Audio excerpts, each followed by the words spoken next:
Assalamualaikum warahmatullahi wabarakatuh. Perkenalkan, nama saya Wulandari, mahasiswa Universitas Sulawesi Barat. Jurusan Hubungan Internasional NIM F02201512. Pada kesempatan kali ini, saya akan menyampaikan sebuah pidato yang berjudul Peran Wanita dan Kesetaraan Gender. Video ini ditujukan sebagai tugas ujian akhir semester mata kuliah kokurikuler oleh dosen pembimbing Nasir Badi. Kepada Bapak Dr. Insinyur Haji Ahsan Jalaluddin, MSI, selaku Rektor Universitas Sulawesi Barat, Bapak Dr. Haji Burhanuddin, MSI, selaku dosen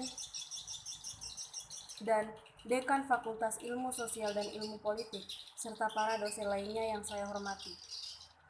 Terkhusus kepada Bapak Nasir Badu, selaku dosen pembimbing mata kuliah kokurikuler, dan yang terakhir, kepada para hadirin sekalian yang saya cintai dan saya hormati pula. Pertama-tama, tentunya saya ucapkan puji dan syukur kehadirat Allah Subhanahu wa Ta'ala, karena dengan curahan rahmat dan hidayahnya lah kita dapat berkumpul di tempat ini. Tak lupa pula, saya ucapkan terima kasih yang tak hingga atas kesempatan yang diberikan kepada saya untuk menyampaikan sebuah pidato yang berjudul Peran Wanita dan Kesetaraan Gender dalam Masyarakat. Hadirin sekalian yang berbahagia, sebelum saya memulai berpidato, terlebih dahulu saya ingin menyampaikan beberapa poin yang saya akan uraikan dalam pidato ini. Yang pertama, peran ganda perempuan dalam konteks kesetaraan gender. Yang kedua, pentingnya peran perempuan dalam pembangunan masyarakat dan sebuah negara. Dan yang terakhir adalah pentingnya feminisme sebagai solusi diskriminasi terhadap wanita. Partisipasi perempuan di zaman ini bukan hanya sekedar menuntut kesetaraan hak, tetapi juga menyatakan fungsi yang memiliki sebuah arti bagi pembangunan masyarakat pada sebuah negara. Dilihat dari potensi perempuan sebagai sumber daya manusia, maka tentunya upaya dalam mengikutsertakan perempuan dalam proses pembangunan bukan lagi merupakan bentuk dari sisi kemanusiaan belaka, melainkan juga merupakan sebuah tindakan yang sangat bijak. Mengapa? Karena tanpa adanya kontribusi dari perempuan dalam proses pembangunan maupun aspek kehidupan lainnya, hal ini menunjukkan adanya pemborosan dan memberi dampak negatif terhadap kemajuan ekonomi dalam sebuah negara. Partisipasi perempuan menyangkut peran tradisi dan transisi. Peran tradisi atau domestik mencakup peran perempuan sebagai istri, ibu, dan pengelola rumah tangga.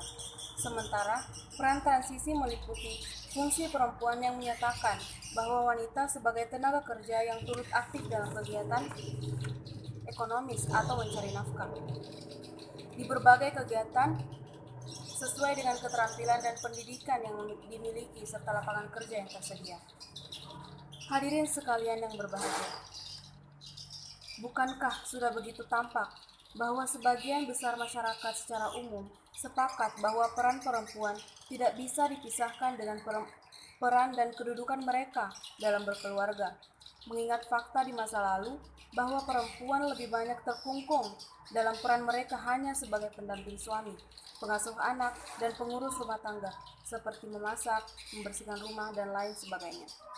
Namun saat ini, seiring dengan kemajuan teknologi, serta kemajuan ekonomi, serta meningkatnya pendidikan bagi wanita, maka banyak ibu rumah tangga yang tidak hanya berfungsi sebagai pengurus rumah tangga, tetapi juga ikut berpartisipasi dalam menyalurkan minat, berkarya, mengekspresikan diri mereka di luar rumah mereka. Tetapi sampai saat ini, peran wanita serta kesetaraan gender dalam memperoleh hak dan lainnya masih belum menjadi hal yang wajar di berbagai negara. Di sebagian kasus yang ada, contohnya di negara India, sebagai negara yang berkembang, dalam hal pendidikan hingga pekerjaan, perempuan memiliki kesempatan yang sangat kecil jika dibandingkan dengan lelaki, karena mereka dianggap sudah siap untuk menikah dan memiliki anak. Karena fakta inilah, laki-laki lebih diprioritaskan untuk menempuh pendidikan serta menjalani karir yang mereka inginkan. Dalam kasus lain pula, yakni di negara yang sudah sangat maju seperti Inggris, yang sudah memiliki per kapita yang besar, namun masih saja terdapat diskriminasi dalam hal pembagian upah di negara ini. Tercatat dalam statistik bahwa wanita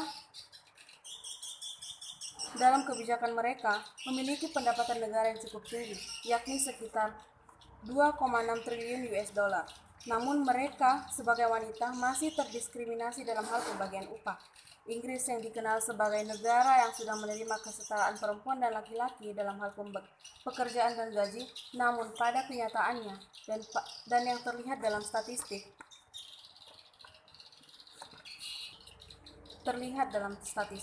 bahwa perempuan masih di bawah 16,8% dibandingkan dengan upah laki-laki untuk posisi dan jabatan yang sama. Hadirin sekalian yang saya hormati dan saya banggakan, sebagai penutup, pada kenyataannya, data statistik di seluruh penjuru dunia memang selalu menunjukkan angka partisipasi perempuan dalam pasar kerja dan politik selalu lebih kecil dibandingkan laki-laki.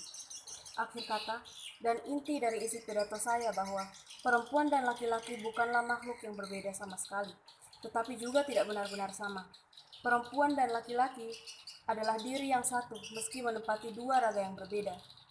Kita bukan lawan jenis yang melainkan pasangan sejenis yang diciptakan bukan untuk saling menindas dan menguasai, tetapi saling mengutuhkan dan memenuhi sehingga tercapai kedamaian dan kesejahteraan di seluruh belahan dunia. Akhir kata, kiranya hanya demikian yang dapat saya sampaikan. Kurang dan lebihnya mohon dimaafkan. Wassalamualaikum warahmatullahi wabarakatuh.